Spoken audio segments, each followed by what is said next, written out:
Assalamualaikum warahmatullahi wabarakatuh. Sahabat beriman yang dirahmati Allah Subhanahu wa Ta'ala.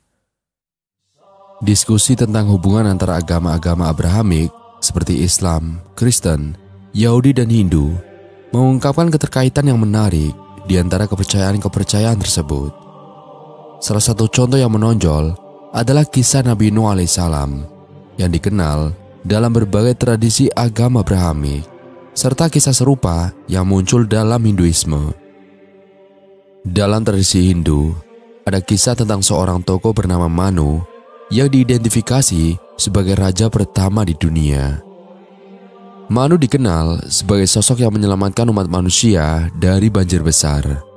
Dalam kisah ini, seekor ikan yang diyakini sebagai penjelmaan dari Dewa Wisnu memperingatkan Manu tentang banjir besar yang akan melanda bumi. Ikan tersebut memberikan instruksi kepada Manu untuk membuat perahu besar guna menyelamatkan dirinya dan berbagai makhluk hidup lainnya. Menariknya, dalam beberapa tradisi Hindu, ikan tersebut dianggap sebagai penjelmaan dari Dewa Wisnu, salah satu dewa utama dalam agama Hindu. Wisnu yang dianggap sebagai roh tertinggi dalam Purana sering diyakini hadir di mana-mana. Oleh karena itu, simbol-simbol dan atribut tertentu dipilih untuk memudahkan penghayatan akan kehadiran dan karakter Dewa Wisnu. Wisnu sering diwujudkan dalam bentuk avatar seperti ikan. Kehadiran konsep ini juga dapat ditemukan dalam agama Kristen dan juga Islam. Dalam Alkitab Kristen, kisah tentang Nabi Nuh alaihissalam dan baterainya dijelaskan dalam kitab Kejadian, khususnya pada pasal 6 dan 7. Dalam ayat 6, Allah menyatakan kepada Nuh alaihissalam bahwa dia akan mengakhiri kehidupan semua makhluk karena bumi telah dipenuhi oleh kekerasan manusia. Allah memerintahkan Nuh untuk membuat sebuah bahtera dari kayu gofir dengan spesifikasi tertentu karena dia akan mendatangkan air bah untuk memusnahkan segala yang hidup di bumi. Namun, Allah berjanji untuk menyelamatkan Nuh alaihissalam, keluarganya, dan sejumlah spesies hewan dengan membawa mereka masuk ke dalam bahtera tersebut. Di sisi lain, dalam Al-Quran, kisah Nabi Nuh alaihissalam juga diceritakan di dalam surat Al-Mu'minun ayat 23 dan surat Asy-Syu'ara ayat 26. Nabi Nuh berdoa kepada Allah, memohon pertolongan karena kaumnya mendustakannya. Allah kemudian memberikan petunjuk kepada Nabi Nuh untuk membuat sebuah bahtera besar di bawah pengawasan dan petunjuknya. Allah juga menyatakan bahwa ketika perintahnya datang dan air bah mulai mengalir, Nuh alaihissalam harus memasukkan sepasang dari setiap jenis makhluk hidup serta keluarganya ke dalam bahtera, kecuali orang-orang yang telah ditetapkan untuk menerima azab karena kezaliman mereka. Dalam ayat 26 dan 27 surat Al-Mu'minun, Nabi Nuh alaihissalam berdoa kepada Allah karena kaumnya telah mendustakan risalahnya. Dia memohon agar Allah mengambil keputusan yang adil di antara dirinya dan kaumnya, serta menyelamatkan dirinya dan orang-orang beriman yang bersamanya. Kemudian, di dalam ayat 117 dan 118 surat Asy-Syu'ara, Allah menjelaskan bahwa dia akan menyelamatkan Nuh alaihissalam beserta orang-orang yang berada di dalam bahtera yang penuh muatan, sementara yang lainnya tenggelam sebagai hukuman atas kedurhakaan mereka. Dalam pemahaman Hindu, tokoh Manu memiliki peran penting sebagai penyelamat manusia dari banjir besar. Dikatakan bahwa dari Manu lahir banyak keturunan dari berbagai ras, termasuk golongan Brahmana dan juga Ksatria.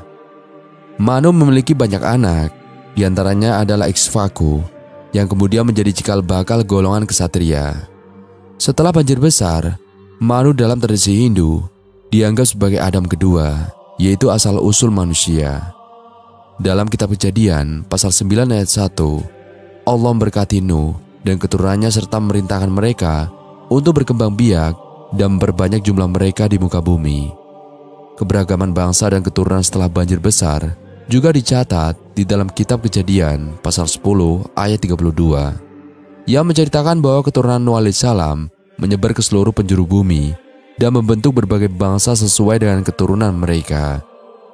Dalam kitab Kejadian pasal 10, Nuh memiliki 3 orang putra, yaitu Sem, Ham, dan Yafet.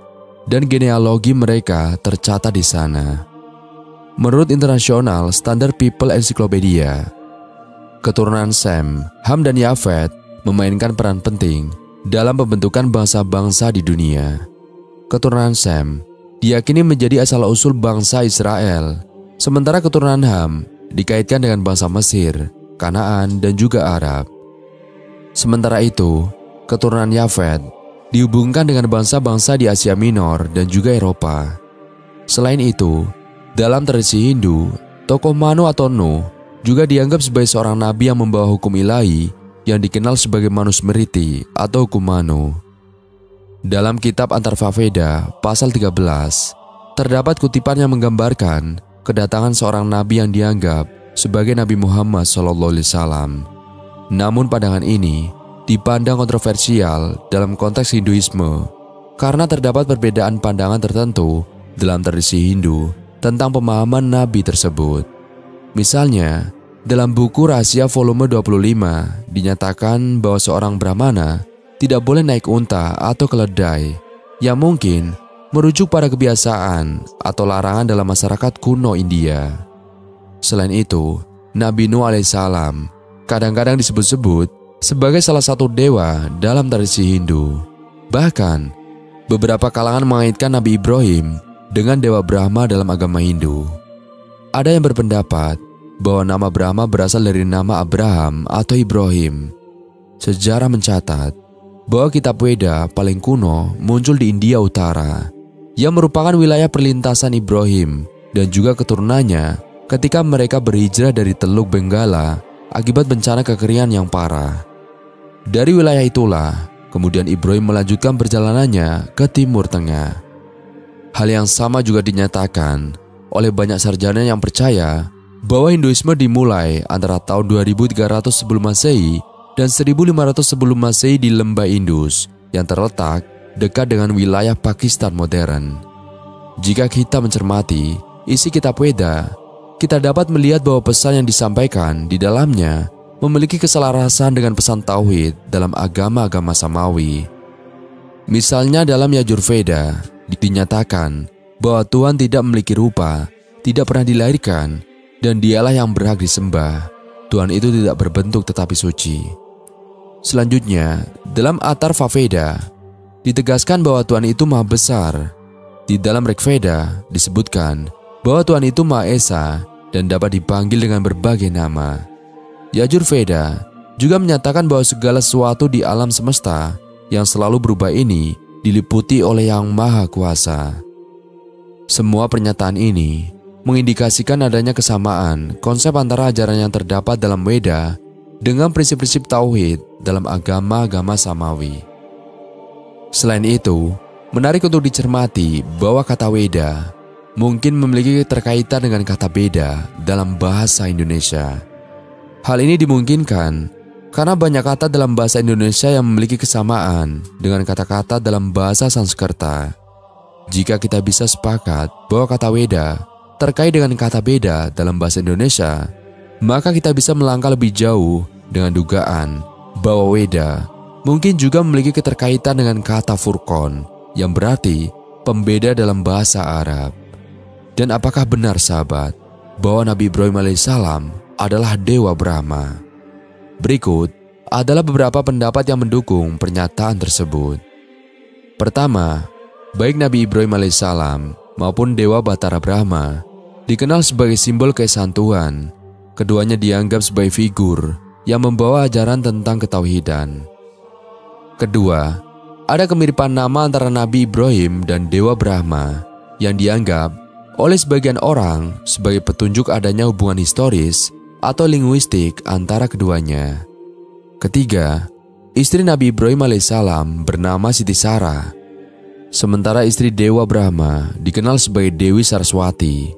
Kesamaan ini sering diangkat sebagai bukti tambahan yang mendukung teori tersebut. Dan dalam Islam dikisahkan bahwa Nabi Ibrahim alaihissalam dihukum dengan cara dibakar karena menghancurkan berhala-berhala kaumnya di kota Ur. Dan di dalam catatan sejarah Hindu kuno disebutkan bahwa Dewa Brahma tidak dapat disentuh oleh api, bahkan ujung rambutnya sekalipun. Hal ini dianggap mirip dengan kisah Nabi Ibrahim yang selamat dari api. Beberapa penulis dan juga peneliti, seperti yang disebutkan di dalam buku The Bible Came from Arabia, berpendapat bahwa Dewa Brahma mungkin adalah Nabi Ibrahim atau Bapak Tauhid. Mereka beralasan bahwa kisah Brahma dan istrinya, Saraswati, memiliki kemiripan dengan kisah Nabi Ibrahim dan juga Siti Sarah. Secara geografis, Nabi Ibrahim memiliki pengaruh yang luas, bahkan sampai ke wilayah Sindu, yang sekarang dikenal sebagai India. Nabi Ibrahim berasal dari suku Ur di kota Babel, Mesopotamia kuno yang sekarang terletak di Irak. Beberapa sumber menyebutkan bahwa suku Ur berkembang menjadi bangsa Urian, Aryan, atau Arya. Bahkan Adolf Hitler dengan kelompok Nazinya mengklaim sebagai keturunan suku Arya. Dan bangsa Persia juga mengaku sebagai keturunan dari Hazrat Ibrahim yang berasal dari Ur. Tidak mengherankan jika Zoroaster yang berasal dari bangsa Persia memiliki pesan tauhid yang sangat kuat dalam ajarannya. Berdasarkan beberapa sumber, dalam ajaran Zoroastrianisme hanya ada satu Tuhan yang universal dan maha kuasa, yaitu Ahura Mazda yang berarti yang maha bijaksana. Mereka juga percaya pada konsep hari kebangkitan. Namun dalam praktiknya, terdapat penyimpangan karena adanya pengaruh monisme dan juga teofani yang menuntut bahwa keberadaan Tuhan harus diwujudkan dalam bentuk fisik. Dalam literatur kitab agama Hindu, dinyatakan bahwa bahkan api tidak dapat menyentuh rambut Dewa Brahma. Dan ini sangat mirip dengan kisah Nabi Ibrahim yang selamat dari api ketika Raja Namrud mencoba membakarnya. Oleh karena itu, dalam setiap bacaan sholawat yang dikhususkan kepada Nabi Muhammad dan keluarganya, pada saat duduk tasyahud ketika sholat, selalu diiringi dengan selawat kepada Nabi Ibrahim beserta keluarganya. Hal ini dikarenakan hanya Nabi Ibrahim dan Nabi Muhammad yang pengajarannya bersifat universal, ditujukan untuk seluruh umat manusia, serta menjadi bapak semua bangsa. Selanjutnya, dalam ajaran agama Hindu, Kalki Dewa Nagari, Kalki juga ditulis sebagai Kalkin dan Kalaki, adalah salah satu awatara Wisnu, atau awatara Wisnu yang termasuk di dalamnya adalah Krishna, sekaligus yang terakhir dan yang paling hebat, yang akan muncul pada akhir zaman Kali Yuga atau zaman kegelapan, kebodohan, dan juga kehancuran. Nama Kalki seringkali dipakai sebagai metafora untuk kekekalan dan waktu yang bisa berarti kemunculannya akan menjadi sebuah misi yang kekal hingga akhir dunia atau waktu. Asal mula nama tersebut diperkirakan berasal dari kata kalka yang bermakna kotor, busuk, atau jahat, dan oleh karena itu, Kalki diartikan sebagai lawan dari kalka, sehingga Kalki dimaknakan sebagai penghancur kejahatan, penghancur kekacauan, penghancur kegelapan, atau sang pembasmi kebodohan. Dalam bahasa Hindi, Kalki Avatar berarti inkarnasi di masa depan. Berbagai tradisi memiliki berbagai kepercayaan dan pemikiran mengenai kapan, bagaimana, di mana dan mengapa Kalki muncul. Penggambaran yang umum mengenai Kalki yaitu beliau adalah awatara yang mengendarai kuda putih, atau beberapa sumber mengatakan nama kudanya adalah Devadatta atau anugerah Tuhan, dan dilukiskan sebagai kuda bersayap. Kalki memiliki misi menegakkan kembali Dharma dan memulai zaman yang baru. Kalki muncul dalam salah satu dari 18 kitab Purana yang utama, yaitu Agni Purana. Kitab Purana yang memuat khusus tentang Kalki adalah Kalki Purana. Di sana dibahas kapan, di mana, bagaimana dan mengapa Kalki muncul. Seorang profesor beragama Hindu asal India bernama Pundit Vedaprakras Upadhyay merilis buku yang berjudul Kalki Avatar. Pundit Vedaprakras adalah seorang Hindu Brahmana dari Bengali. Dia adalah peneliti di Universitas Allahabad di India. Baru-baru ini sebuah buku yang menyingkap fakta tersebut telah diterbitkan. Buku itu menjadi topik diskusi dan perbincangan di seluruh negeri. Keterangan dari Pundit telah disiarkan di BIC News pada 8 Desember 1997 yang juga diterjemahkan oleh Mir Abdul Majid. Sebelumnya, pernah dimuat di The Message edisi Oktober 1997. Tidak kurang, 8 pundit besar mendukung dan merestui butir-butir argumennya sebagai hal yang otentik. Dalam bukunya yang membelah isi Weda dan kitab-kitab Hindu lainnya itu, disebutkan umat Hindu sebenarnya menunggu datangnya seorang pembimbing dan pemimpin yang disebut Kalki Avatar. Kalki Avatar diyakini akan menjadi panutan umat manusia. Penulis buku mencoba mengulasnya satu persatu tentang ciri-ciri Kalki Avatar, yang bahkan sang penulis buku pun mengatakan bahwa kriteria-kriteria ini sangatlah mirip dengan apa-apa yang beliau baca tentang Muhammad, sang Rasul terakhir. Kata singkatnya, hal-hal tersebut kesemuanya merujuk pada beliau, Nabi Muhammad SAW. Dan sahabat, dimulai dari pertama, yaitu Kalki Avatar adalah penunggang kuda dan pemain pedang yang mahir. Menurut sejarah dan tarikh yang berasal dari riwayat-riwayat yang sahih, dikabarkan bahwa Nabi Muhammad adalah seorang yang sangat mahir menggunakan pedang dan menunggang kuda. Bahkan beliau atau Nabi Muhammad sendiri memerintahkan pada anak-anak muda laki-laki untuk mempelajari dua hal tersebut, ditambah dengan berlatih memanah dan juga berenang. 2. Kalki Avatar dilahirkan pada tanggal 12 dalam sebuah bulan, dan Nabi Muhammad lahir pada tanggal 12 Rabiul Awal. 3. Tuhan akan membantu Kalki Avatar dengan bantuan goib dalam peperangan. Lihat di dalam kitab suci Al-Quran, kitab suci umat Islam, pada surat At-Taubah ayat 26, dan juga surat-surat lain yang membahas tentang Perang Badar, atau nama sebuah peperangan di zaman Muhammad yang berasal dari nama medanya, yaitu Tanah Badar. Allah berfirman, kemudian Allah menurunkan ketenangan kepada Rasul-Nya dan kepada orang-orang yang beriman, dan Allah menurunkan bala tentara yang kamu tiada melihatnya. Dan Allah menimpakan bencana kepada orang-orang yang mengingkari, dan demikianlah pembalasan pada orang-orang yang mengingkari. 4. Tuhan akan menyediakan Kalki Avatar, kuda yang sangat cepat untuk berkendara dan naik ke langit ketujuh. Lihat ayat-ayat di dalam kitab suci Al-Quran pada surat Bani Israel ayat 1 dan surat An-Najm ayat 13-15, yaitu surat-surat yang membahas tentang Isra wal Mi'raj. 5. Disebutkan bahwa Tuhan akan mengajarkan Kalki Avatar melalui utusannya dalam sebuah gua. Dalam banyak sejarah dan riwayat dari tarikh yang sahih, disebutkan bahwa Nabi Muhammad SAW mendapatkan wahyu pertamanya di dalam sebuah gua di pinggiran kota Mekah yang bernama Gua Hiro. Beliau dibimbing oleh malaikat Jibril atau Gabriel. 6. Dalam kitab Weda atau kitab suci agama Hindu, disebutkan bahwa Kalki Avatar terlahir dari keturunan terhormat. Muhammad berasal dari keturunan Hashim, sebuah keluarga terhormat di kalangan suku terhormat, yaitu Quraisy, bangsa Arab kala itu. Bahkan, konon tampuk kepemimpinan tertinggi kota Mekah di masa itu hanya boleh dibawa oleh seseorang terpilih dari klan atau keluarga Hashim saja. 7. Dalam buku agama Hindu, disebutkan bahwa makanan pokok Kalki Avatar adalah kurma dan zaitun, dan ia akan menjadi orang yang paling jujur dan dipercaya di daerahnya. Ada dua fakta yang sama, yaitu yang pertama, makanan pokok orang Arab di masa beliau atau Nabi Muhammad adalah kurma dan zaitun. Yang kedua, gelar Al-Amin atau yang dipercaya didapatkan Muhammad dari masyarakat Arab sebelum Nabi Muhammad diutus sebagai Rasul, karena beliau atau Nabi Muhammad terkenal dengan kejujurannya serta tidak pernah berbohong seumur hidupnya. 8. Disebutkan bahwa Kalki Avatar lahir dari seorang ayah bernama Vishnu Bhagod dan ibu bernama Sumani.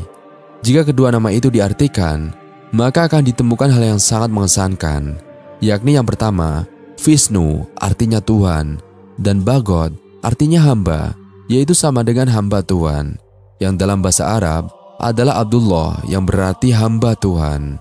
Dan yang kedua, yaitu Sumani, berarti kedamaian, sedangkan dalam bahasa Arab adalah Aminah yang berarti kedamaian. 9. Kelahiran Kalki Avatar akan terjadi di Semenanjung. Bahkan menurut keyakinan agama Hindu sendiri, berdasarkan penafsiran para Brahma mereka, Kawasan yang diramalkan ini adalah Arab. 10. Dalam Purana atau salah satu kitab Hindu, disebutkan bahwa Kalki Avatar adalah utusan terakhir dari Tuhan yang akan membimbing seluruh umat manusia. Dalam keyakinan umat Islam, bahwa Nabi Muhammad SAW adalah Rasulullah atau utusan pembawa pesan Allah yang terakhir. Poin-poin itu sempat menimbulkan kontroversi yang besar. Menurut sang penulis, jika semua kriteria Kalki Avatar merujuk pada diri Muhammad, maka seharusnya lah umat Hindu tidak perlu menunggu hingga saat ini atau sang Kalki Avatar, karena sang pemimpin besar itu telah melaksanakan tugasnya membuka lembaran baru bagi umat manusia di dunia pada 14 abad yang lalu. Namun pendapat penulis kemudian diabaikan dikarenakan umat Hindu menganggap kemiripan tanda-tanda ini hanya kebetulan belaka. Sebenarnya di dalam Al-Quran terdapat ayat-ayat yang dapat dijadikan acuan bahwa Nabi Muhammad SAW mungkin saja adalah juga seorang nabi umat Hindu yang ramalan kedatangannya terdapat di dalam kitab-kitab suci umat Hindu. Di antaranya yaitu yang pertama, di dalam surat Asy-Syu'ara ayat 196, dan sesungguhnya Al-Quran itu benar-benar tersebut di dalam kitab-kitab orang yang terdahulu. Jadi di dalam kitab-kitab sebelum Al-Quran juga terdapat wahyu Tuhan. 2. Dalam surat Fatir ayat 24 dinyatakan bahwa tidak ada suatu kaum di masa lalu tanpa seorang pemberi peringatan. 3. Di dalam surat Al-Ahzab ayat 40 dinyatakan bahwa Nabi Muhammad SAW adalah utusan Tuhan dan merupakan penutup para nabi atau utusan terakhir. 4. Dalam surat Al-Anbiya ayat 107 dinyatakan bahwa Nabi Muhammad SAW tidak diutus melainkan untuk seluruh semesta alam. 5. Di dalam surat Saba ayat 28 dinyatakan bahwa Tuhan mengutus Muhammad untuk seluruh umat manusia, memberi kabar gembira dan peringatan akan dosa, tapi kebanyakan manusia tidak mengetahuinya. Juga di dalam hadis Bukhari volume 1 dalam kitab Salat bab 56 hadis nomor 429, Nabi Muhammad SAW bersabda, "Semua Rasul yang diutus sebelumku hanya berlaku untuk umat atau bangsanya saja, tapi aku diutus untuk semua umat manusia." Dan sekarang akan kita lihat di dalam kitab suci agama Hindu. Ada banyak kitab dalam agama Hindu yang diakui sebagai kitab suci mereka. Dari semuanya yang dianggap paling suci adalah kitab Veda atau Weda. Bila di antara kitab-kitab itu ada yang bertentangan, maka yang harus menjadi rujukan utama adalah Weda yang juga masih terbagi lagi menjadi beberapa kitab. Kitab-kitab lain selain Weda adalah Upanishad, Smriti, Dharma Sastra, Bhagavad Gita, Puranas, dan lain-lain. Ayat-ayat ramalan kedatangan Nabi Muhammad disebutkan di dalam Bhavisa Purana. Arya Dharma akan tampil di muka bumi ini. Agama kebenaran akan memimpin dunia ini. Saya diutus oleh Isparmatma, dan pengikut saya adalah orang yang berada di lingkungan itu, yang kepalanya tidak dikucir. Mereka akan memelihara jenggot dan akan mendengarkan wahyu. Mereka akan mendengarkan panggilan sholat atau azan. Mereka akan memakan apa saja kecuali daging babi. Mereka tidak akan disucikan dengan tanaman semak atau umbi-umbian, tapi mereka akan suci di medan perang. Mereka akan dipanggil musalaman atau perantara kedamaian. Wallahu a'lam bishawab. Sekian video kali ini, kurang lebihnya kami mohon dimaafkan. Yang benar datangnya dari Allah Subhanahu wa Ta'ala, khilaf atau keliru datangnya dari saya pribadi. Wassalamualaikum warahmatullahi wabarakatuh.